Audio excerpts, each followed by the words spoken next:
నమస్తే welcome to Disha TV Congress కు అలాగే మజ్లిస్ పార్టీ మధ్య బంధం బలపడుతుందా అంటే అవుననే సమాధానం వస్తుంది। ఈ మధ్య కాలంలో ఆరంగర్ ఫ్లైఓవర్ ప్రారంభోత్సవంలో భాగంగా ఎంఐఎం అధినేత అలాగే సీఎం రేవంత్ రెడ్డి ఒకరిపై ఒకరు ప్రశంసల జల్లు కురిపించుకున్నారు। ఈ మాటల ద్వారా అర్థమవుతుంది రాజకీయ విశ్లేషకులకు కానీ రాజకీయ పార్టీలకు కానీ ఇక రెండు పార్టీలు కలిసి పోబోతున్నాయి, భవిష్యత్తు కార్యాచరణ సిద్ధం చేసుకోబోతున్నాయన్న సంకేతాన్ని ఇచ్చాయి। ఒక రకంగా అంతర్గతంగా ఇప్పటికే ఎంఐఎం కాంగ్రెస్ మధ్య పొత్తు కుదిరింది, ఆ రకంగా చర్యలు కూడా కొనసాగినాయి కూడా తెలుస్తోంది। కాంగ్రెస్ పార్టీ అధికారంలోకి వచ్చిన తర్వాత ఎంఐఎం మాత్రం ఒక పాజిటివ్ కోణంగా ప్రభుత్వం వైపు ఉంది। అలాగే కాంగ్రెస్ పార్టీ కూడా ఎంఐఎంతో కలిసి పనిచేయడానికి ఎంఐఎంను సహకరించడానికి అన్ని రకాల చర్యలు చేస్తుంది। అభివృద్ధి కార్యక్రమంలో భాగంగా పాత బస్తీకి అలాగే ఎంఐఎం ఏదైతే స్థానాలు ఉన్నాయో ఆ అసెంబ్లీ సెగ్మెంట్లకు అభివృద్ధి ఫలాలు ఇవ్వడానికి కూడా సిద్ధంగా ఉంది। ఏకంగా సీఎం రేవంత్ రెడ్డి మాత్రం ఈ సంక్రాంతిలోపు ఎంఐఎం ఎమ్మెల్యేలను అలాగే ఎంపీని కూడా పిలిచి ఒక సమావేశాన్ని ఏర్పాటు చేస్తాను, పాత బస్తీకి కావాల్సిన నిధులను బేషరతుగా నేనే ఇస్తాను, నేనే దానికి బాధ్యతగా ఉంటానని కూడా ఆయన భరోసా ఇచ్చారు। దీంతో ఇక ఈ రెండు పార్టీలు కూడా ఇక కలిసిపోయాయి, రాజకీయంగా ఒక అంగీకారానికి వచ్చాయి, ఎవరి అవసరాలు వాళ్ళ దృష్ట్యా కూడా ఇక కలిసి పనిచేయనున్నాయని కూడా ఒక సంకేతాలు అయితే వినిపించింది। ఇక ఎంఐఎం గురించి విషయానికి వద్దాం। ఎంఐఎం పార్టీ మాత్రం ఏ పార్టీ అధికారంలో ఉంటే ఆ పార్టీతో జట్టు కడుతుందనేది కూడా ఆనవాయితీగా వస్తుంది। ఇది కొత్తగా వచ్చింది కాదు, గతంలో టీడీపీ అధికారంలో ఉన్నప్పుడు చంద్రబాబు నాయుడుతో ఉన్నది, ఆ తర్వాత కాంగ్రెస్ 2004 నుండి 2014 అధికారంలో ఉన్నప్పుడు కూడా అప్పుడు కాంగ్రెస్ పార్టీతో ఉంది। తర్వాత ఇక బీఆర్ఎస్ అధికారం రావడంతో గత 10 ఏళ్ళుగా బీఆర్ఎస్కు సహకరిస్తూనే ఉంది, మిత్రపక్షంగా ఎంఐఎం కొనసాగిస్తూ వస్తుంది। ఇక కాంగ్రెస్ పార్టీ అధికారంలోకి వచ్చింది, ఇక తన అధికారంలోకి రావడంతో మరోవైపు సీఎం రేవంత్ రెడ్డి కూడా ఇటు ఎంఐఎంకు సన్నిహితంగా ఉండడంతో ఎంఐఎం కూడా ప్రభుత్వంతో అవసరాలు ఉండడంతో ఒకరికొకరిక రాజకీయంగా ఒక పరస్పర అంగీకారానికి రావాల్సిన పరిస్థితులు కనిపిస్తున్నాయి।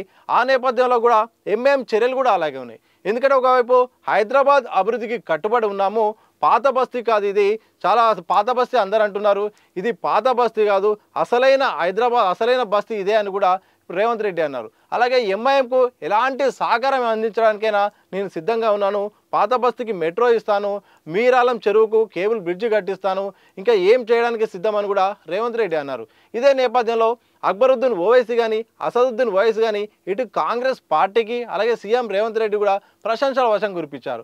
ఒక టైంలో అక్బరుద్దీన్ ఓవైసీ మాత్రం రేవంత్ రెడ్డి ఆలోచన బాగుంది, అభివృద్ధి చేయాలన్న ఆకాంక్ష బాగుంది, తప్పకుండా కాంగ్రెస్ పార్టీకి మా మద్దతు ఉంటుంది, పాత బస్తీకి ఇంతవరకు 5 సీఎంలు మారారు కానీ ఒక 5 సీఎంలు కూడా ఒక్కరు కూడా పాత బస్తీ విషయంలో ఆలోచించలేదు, మెట్రో తీసుకురావడానికి ఒక్క సీఎం కూడా ప్రయత్నించలేదు, ఒక్క రేవంత్ రెడ్డి మాత్రమే మెట్రో రైలు తీసుకురాబోతున్నాడు। ఈ మెట్రో రైలుతో ఈరోజు పాత బస్తీ వాసులు కూడా మెట్రో సౌకర్యాన్ని అందుబాటులోకి రాబోతుంది। నిజంగా రేవంత్ రెడ్డికి ఒక కరెక్ట్ అయిన నాయకుడు, రేవంత్ రెడ్డికి ధన్యవాదాలంటూ కూడా అక్బరుద్దీన్ ఓవైసీ మాట్లాడారు। ఇక ఎంఐఎం పార్టీ అధికారం అంటే కాంగ్రెస్ పార్టీతో తన అవసరాలు ఉన్నాయి, ఆ నేపథ్యంలో ఒకవైపు మూసీ పునరుజ్జీవం అయితేంది, హైడ్రా తీసుకొచ్చింది, ఈ హైడ్రా ఎక్కువగా మూసీ కూడా ఎక్కువ ఎంఐఎం ప్రాంతంలో ఎక్కువ ఉంది। ఇంకా మూసీ విషయానికి వస్తే మాత్రం దాదాపు ఎంఐఎం బెల్ట్లోనే ఎక్కువగా అక్కడ మూసీ వెళ్తుంది। ఈ నేపథ్యంలో స్థానిక ఎన్నికల ఎమ్మెల్యేలు కూడా ప్రభుత్వాన్ని ఎలాంటి విమర్శలు చేయట్లేదు, ఒకేవైపు బీఆర్ఎస్ విమర్శలు చేస్తున్నప్పుడు కూడా ఎంఐఎం సహకరిస్తుంది। దాంతోపాటు ఎవరైతే నివాసితులు ఉన్నారో ఆ నిర్వాసితులకు ప్రభుత్వం నుండి సహకారం అందించేలాగా ఎంఐఎం సహకరిస్తుంది। అంటే ఒకవైపు విమర్శలు ప్రతిపక్షాల నుండి వస్తున్నా కానీ ఎంఐఎం ప్రభుత్వంతో అక్కడ ఎమ్మెల్యేలు కూడా సానుకూలంగా ఉన్న పరిస్థితి కనిపిస్తుంది। అంటే ఎటువైపు సపోర్ట్ చేసి ఒకరికి ఇచ్చిపుచ్చుకునే నేపథ్యం కనిపిస్తూ ఉంది, ఎవరి అవసరాలు వాళ్ళకు ఉన్నాయి కాబట్టి ఇచ్చిపుచ్చుకునే సందర్భం మాత్రం కనిపిస్తోంది। ఇక రాజకీయ అవసరాల విషయానికి వస్తే రెండు పార్టీలకు రాజకీయ అవసరం ఉంది, ప్రధానంగా కాంగ్రెస్ పార్టీకి ఎంఐఎం ఓటు బ్యాంకు చాలా అవసరం ఉంది। ఎందుకంటే వచ్చే ఎన్నికల దృష్ట్యా కనుక చూస్తే మాత్రం 2-3 రకాల ఎన్నికలు ఉన్నాయి, ఒకటి ఎమ్మెల్సీ ఎన్నికలు ఉన్నాయి, ఒకటి ఎమ్మెల్సీ ఎన్నికల్లో భాగంగా ఎమ్మెల్యే కోటా సంబంధించి ఉంది, దాంతోపాటు స్థానిక సంస్థల భాగంగా అందులో కోటా కూడా ఉంది। ఇక్కడ ఒకటి పంచుకునే ఉద్దేశం, ఒకటి ఎంఐఎం అలాగే ఒకటి కాంగ్రెస్ ఇచ్చిపుచ్చుకునే పంచుకునే ఒక అంగీకారము జరిగినట్టు కూడా కనిపిస్తూ ఉంది। ఇక కార్పొరేషన్ ఎలక్షన్ విషయానికి వద్దాం। కార్పొరేషన్ ఎలక్షన్లు అయితే నెక్స్ట్ స్థానిక ఎన్నికల తర్వాత జరగనున్నాయి। ఆ నేపథ్యంలో రాష్ట్రంలోని చాలా ప్రాంతాలు ప్రధానంగా వరంగల్, నిజామాబాద్ ప్రాంతాల్లో ఇంకెక్కువ, అలాగే కరీంనగర్ కార్పొరేషన్ ఎన్నికల్లో కూడా చాలా అవసరం ఉంది। అంటే వరంగల్, నిజామాబాదు కరీంనగర్ కార్పొరేషన్ ఎన్నికల్లో చాలా ఎంఐఎంతో జట్టు కట్టాలని కాంగ్రెస్ పార్టీ భావిస్తుంది.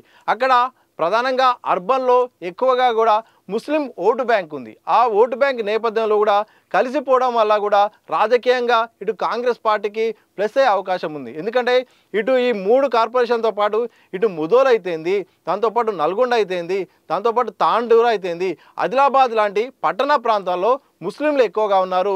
ఎంఐఎంకు కూడా కొన్ని సాధ్యమైన సీట్లు కూడా అక్కడ ఉన్నాయి. సో ఇక ఖర్చు అంటే కలిసి పనిచేయడం వల్ల కూడా రాజకీయంగా ఇటు అవసరాలు తీరుతాయి, ఎక్కువ సీట్లు కూడా విజయం సాధించాలన్న లక్ష్యం కూడా కాంగ్రెస్ పార్టీకి సిద్ధిస్తుందని కూడా ఆలోచిస్తుంది. ఈ నేపథ్యంలో ఇటు ఎమ్మెల్సీ ఎన్నికలు ఉన్నాయి, కార్పొరేషన్ ఎన్నికలు ఉన్నాయి, అసలైన ఎన్నికలు నెక్స్ట్ జిహెచ్ఎంసీ ఎన్నికలు.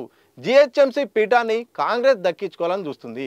ఇక హైదరాబాద్లో ఇక ఎంఐఎంకు తన స్థానం తనకుంది, పదిలంగా ఉంది. దాదాపు 50 స్థానాల్లో ఏకంగా అధికారంలో రావడానికి, కార్పొరేషన్ గెలిపించుకోవడానికి సత్తా ఉంది. మరో 50 స్థానాలు అంటే డిసైడ్ చేయడానికి కూడా వాళ్ళకి దగ్గర ఓటింగ్ కూడా ఉంది. అంటే కాంగ్రెస్ పార్టీ అధికారంలో ఉంది, ఎట్లయినా అధికారంలో ఉంది కాబట్టి హైదరాబాద్ పీఠాన్ని మేము ఎలాగో దక్కించుకోవాలని కూడా కాంగ్రెస్ పార్టీ లక్ష్యంగా పెట్టుకుంది. ఇలాంటి సందర్భంలో ఎంఐఎం సహకారం చాలా అవసరము.